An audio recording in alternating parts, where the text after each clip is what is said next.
No, it was not. The camera wipes from right to left, and we can see an exterior shot of the habitat ring. Down in the substrata, the armorer runs through a cadence of movements as she spars with the Mandalorian. Speaking in Mandoa, by the way, she uses Solus, Todd, Ein, Solus, Todd, Ein, Solus, Todd, Ein, and then Cure, which translate to 1, 2, 3, and 4. Oddly enough, doing the research for this one, when you go back and you revisit that episode of Rebels, the Trials of the Darksaber, movements 1 through 4 are exactly the same as movements 1 through 4 between Kanan and Sabine, including the reverse spin. Yeah, that was really cool. Okay, the armorer deftly blocks each saber strike, and with each successive swing, Mando becomes more clumsy to the point where he actually falls off the catwalk into the void of space. And with that, the armorer chastises him. You're fighting against the blade. Using his jetpack to fly back up to the catwalk, Mando's landing is anything but graceful as the weight of the Darksaber pulls him to one knee.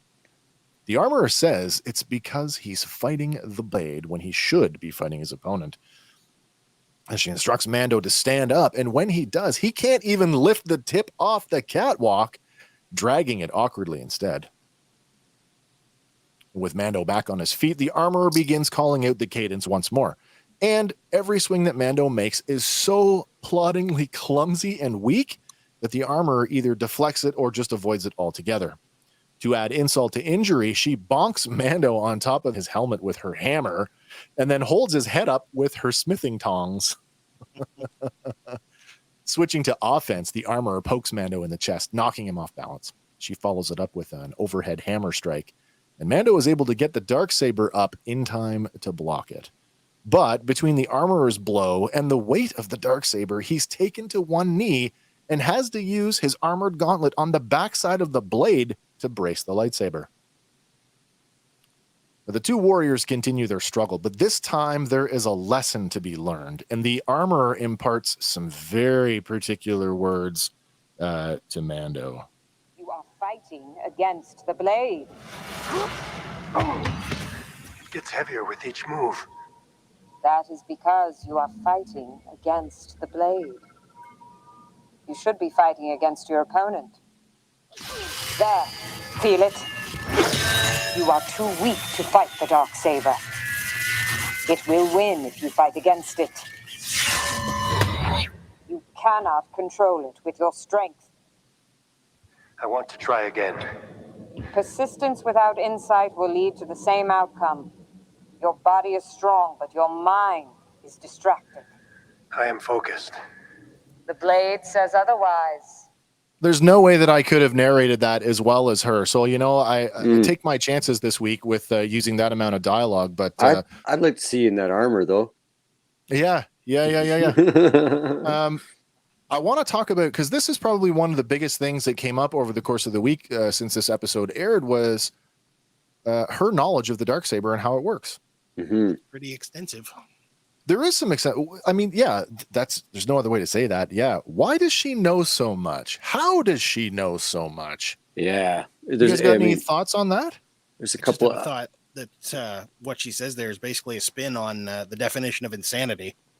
Oh. Right. Doing the same thing over and over and getting the same result. Yeah. Yeah, there you go. I was going to say that. Yeah. I mean, I have a light theory. It's very light. It doesn't have a lot of ground, but there's Ursa Wren is the right kind of character to have that knowledge, to be that good at fighting, to be to want to protect Mandalore, especially if she was off-world protecting children. Yep. The other thing is, though, that we know that it's skewing that idea. I might even have to backtrack right out of the idea, but we know that the idea of the Children of the Watch. Yep. A sect of religious zealots that don't remove their helmets. Yeah. And I'm actually even going to have to roll back on the idea that was started after the Purge, because we see Din Djarin recruited in the middle of the Clone Wars. That's right. And so I think that religious group under Death Watch has been around for quite a while as a sort of offshoot. So I'm going to try to sort of backtrack on both those things a little. Well, again, we are talking about extremism, right? So, I mean, is this just like, you know,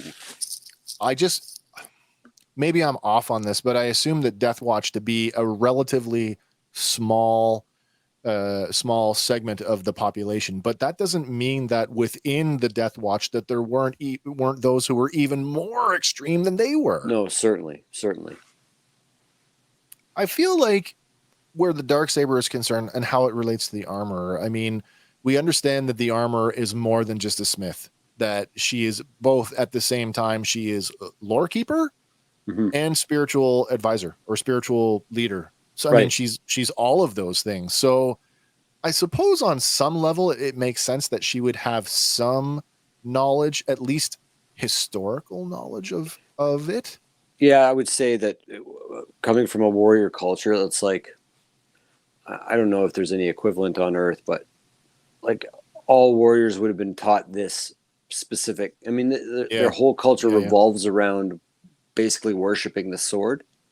In some form or fashion. And I think you would probably, born on the world, you'd grow up with these stories. So they of probably course, intimate. Like, I bet you the story of Tar Vizsla. I was going to say, I mean, it's a child story. Like you would hear that as a child. You would read that in books. And if Tar Vizsla is the only Jedi ever from Mandalore, I mean, that guy's got to be legendary. Whether whether you're a Mandalorian pacifist or whether you're, lean more towards guys like Gar Saxon and Pre Vizsla who are more militant. We know that at some point in the past, the Mandalorians led a strike on the Jedi Temple to recover the Darksaber. Yeah. Yes, they did. Sparta. That's right. Sparta. Yeah. And I mean, again, that's, that warrior culture that definitely, there are, and even in the helmet design is obviously, Spartan helmet design shines through in Mandalorian stuff. And that was Doug. Thank you, Doug, for that comment. Stay with us. We've got lots more to talk about, particularly going back to the explanation. Now, her explanation is, like I said, it's consistent with the lore keeper / spiritual leader, but it's lacking the one big thing. And we get another explanation of this weapon back in Rebels, back in season 3, episode 14, Trials of the Darksaber. And here's what Kanan has to say to Sabine Wren. So when you think about what the armor has just said, and then you hear what Kanan says, take a listen to what's similar, but at the same time, what's missing. Ignite the blade.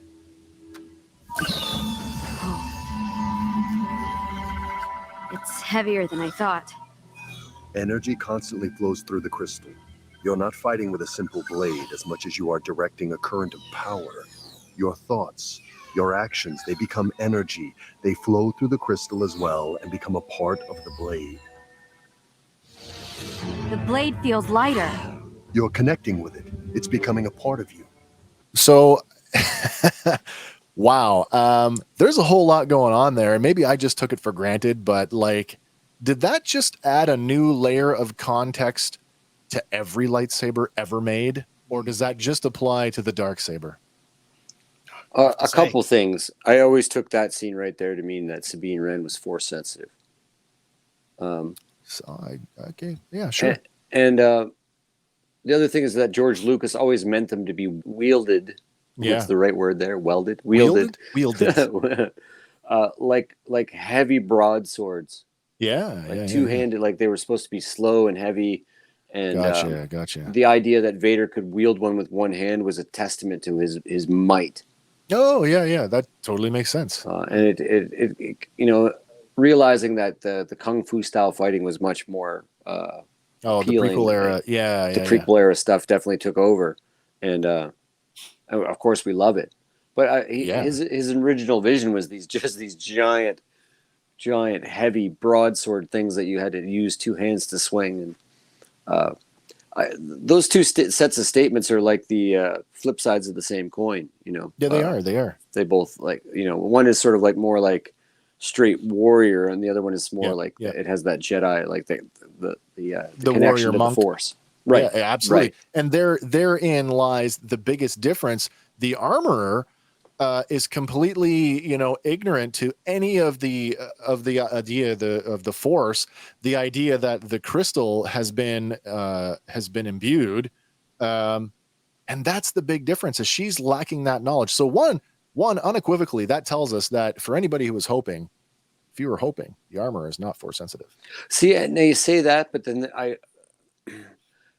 what weirds me out about that, and if there's any, I tend to agree with you, but if there's any little thing that makes me lean slightly the other way, it's when he first falls down that set of stairs and she doesn't look at him, right? But she goes tend to him, and then she doesn't look at him, and she goes, "What caused that wound?"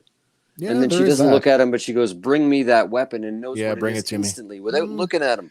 There's well, three okay, things, so I mean, I can't argue with that. Where she That's sort true. of goes, "Oh, that was a little weird." That is true. Yeah, but look at when she picks it up. When she picks it up, and I don't know if I have a shot of that. When she picks it up, she almost lights drops it. She's having a hard time lifting it. 100%. Yeah, so I mean, 100%. That is, to me, that's indicative of she's not really in the know. Well, and then let's go back and watch Gar Saxon in the same episodes in Rebels we're talking about. Yeah. He wields it one-handed like it's like a feather. Yeah, like it's nothing. So, but so does Moff Gideon at the start of the fight with Din Djarin, but it does get laborious for him as he loses sort of control with it. So I think some of it is flight time. I think whether you realize you're connecting with the energy and the Force, it's just flight time. You're getting used to the blade. You're getting used to, your weapon in the military. You got used to it. Yeah. Yeah, you would. You get used to your kit. It becomes yours. Absolutely. I think there is an element of that. But then again, I don't want to overthink it. But that's not what we do here. No, we don't do that at all. I don't want to overthink it, but I do want to remind everybody, like all the way back to 77, the Force binds us. Mm-hmm. It flows through everything. Everything. And we take for granted that things like luck, as Han Solo would say, in my experience, as Obi-Wan would say, in my experience, there's no such thing as luck. Right. But Obi-Wan, who has that a Force user, or sorry, I guess I shouldn't say Force user, a Jedi would have the deeper understanding of the Force. Not only does the Jedi, the Force wielder, influence it, but the Force also influences you. Right. Hence, Kanan can say what he said to Sabine, that your thoughts, your actions translate into energy. And that is just every living thing's connection to the Force, whether they are able to control it or not. Right. And I think that speaks to the idea of the warrior knowing one's self, making the Darksaber an extension of the warrior, but without all the with having all the metaphysical, without understanding all the metaphysical. It's a lot like watching Conan learn to swing a sword in the original Conan the Barbarian. Yes, yeah. The way of steel, the riddle of steel. Right, right. So the one other thing I want to say about this going forward is, because when he leaves at the end, I'm convinced he's going to go and visit his little buddy, but I'm also convinced that Din Djarin is going to get a similar lesson from Luke Skywalker that Sabine got from Kanan, and that will, help him better connect with it. That's just my thoughts on that. I know we can't. We have to be very careful how we use Luke Skywalker in the context of this show, because we already had the big moment with him. We don't want to throw legacy characters around and just sort of like willy-nilly them, but it's an important lesson, and who better to teach it? I mean, I suppose Ahsoka could fill that role, but true. If we're going to go and visit Grogu with Luke Skywalker, assuming that it's Luke and not Luke, I think he's going to get that lesson.